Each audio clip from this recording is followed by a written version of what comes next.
Oh baby, it finally happened. The mobile gacha game phenomenon has reached the Resident Evil series with Resident Evil Survival Unit. And I'm honestly kind of shocked to see something like this even exist. But is it actually any good? The answer is, maybe? Look, when I started this game and this video, I honestly expected to be completely negative on it. To be clear, all the predatory gacha practices like time gating, trying to trick you into wasting currency, and gambling on whether the game is going to be fun or not are here, and they are completely unavoidable in Survival Unit's gameplay loop. So if gacha is a complete turnoff for you, then that's probably all you need to know. But as someone who plays a good handful of gachas, I wanted to dig a bit deeper and see if there's anything redeeming about this title. And while there is a lot of dumb stuff that will pretty much cement it as mobile game slop for most people, I was actually a bit surprised by a few things, and annoyed by a few other things. So let's take a look. When you first start the game, you take control of a nameless protagonist that you have to pick the name of, and immediately are thrown into some area exploration segments with some very familiar looking puzzles. The fan service is high.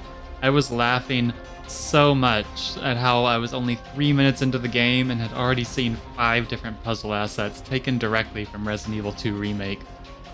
But these exploration segments aren't too bad. The story, though, is definitely nothing to take seriously. You immediately meet Claire, who imitates the classic line from when she met Leon, but it feels very off. Most obviously because it was Leon shooting in that cutscene in Resident Evil 2. And Claire's personality here doesn't match what we know about her at all. It's almost like they originally wanted to have Leon in these scenes, but they swapped to Claire at the last minute. She mentions her brother once, but every other line honestly sounds like things Leon would say and not Claire. It just struck me as weird, along with other strange bits of text that feel like translation errors. Other than that nitpick though, I really can't say I was hating the experience here. Even if everything so far was ripped from Resident Evil 2 Remake, that's still a really good game, and seeing a different spin on it was kinda neat.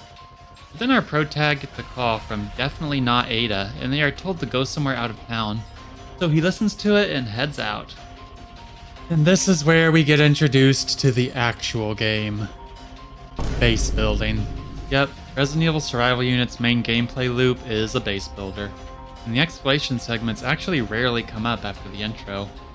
Which is actually a huge bummer, because these were actually pretty good despite being linear. But I digress. From here on, the game drip feeds you all the mechanics and systems you'll be interacting with. Jill also shows up too, and wait, where was she keeping that? Anyway, the base building is honestly pretty bland. You get buildings and you upgrade them to increase your camp power, and it starts out only taking a few seconds to upgrade. It quickly turns into minutes, and later on, even several hours waiting for a building to upgrade. You can, of course, pay currency or, God forbid, money to make this faster, but you shouldn't. It's a trap. There's also this weird invasion timer that I thought would trigger something, but in my several hours playing, it's hit 0 multiple times and hasn't actually done anything. I wonder if it's just trying to make fake urgency. Let me know in the comments if you know what this does. You'll also get the helipad that lets you summon for characters. If you don't get lucky, it'll also give you resources. Sometimes you'll summon a chopper full of nothing but resources, which is really funny to me. Who was flying the chopper if that's all that was in it? There's no direct pity system on this gacha either, which is a bit of a red flag. But you can spend one of the resources called character files to outright get certain characters. So I guess that kind of counts. They're available in the shop later as well, and actually kind of cool as the selection of characters is crazy broad. Catherine is even here, making this the most actual character development she's ever gotten. And there's even some folks from things like Outbreak or Resistance. Seeing new content of incredibly minor or seemingly forgotten characters is honestly the most exciting thing about this game for me. Move over, Claire, it's Catherine's time to shot. Oh. Aw, dang it. Moving past that, there's also a combat-heavy bit of content called Explorations, where you can send out a squad of your summoned characters to fight waves of zombies. It's very simple, but honestly pretty enjoyable, especially with how silly some of the attacks are. Some of the character abilities feel like the designer just watched Resident Evil cutscenes on YouTube to figure out what to give them. Like Brad throwing a sign because he did it one time in Resident Evil 3 Remake. Of all the things to give him, that's just silly. Like most gachas though, you will get walled eventually, and will need to level up your characters to progress, as well as pulling blatantly stronger characters. That's just how these things go. But if you're not used to gacha, it may be a pretty annoying downside. There's also this little RTS looking mode that you can spend stamina to do missions on, but as of this video I haven't engaged with it too much as it took a while to unlock and didn't seem particularly deep or anything. Mainly, I just really like the aesthetic of this game. Even if a lot of it seems really uninspired and bland, it features some good ideas, and seeing characters we barely got any time with in the series get to do more is really cool. It definitely has that cash grab feeling though, so just don't spend money on this game. Or if you do, keep it to a minimum. The prices are outrageous, even by overpriced gacha standards. Of course, different games have different economies, but going from 160 currency in Zenless for a summon to 1500 for a summon in this, and you aren't really getting that currency much faster, is absurd. And the battle passes aren't that great either. Maybe they'll rework some of this, but these prices in this economy?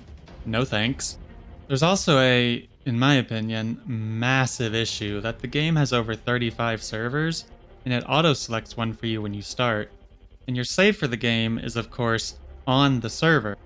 So if you change servers, you have to start all over. This makes trying to be on the same server with your friends an immense pain. So you can probably say goodbye to forming a guild with your pals. This might turn some people off the game by itself, honestly. Hopefully something is done about it.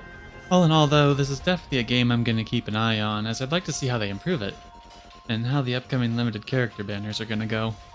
If you're on the fence with it though, maybe let it cook a bit more before jumping in, I would say.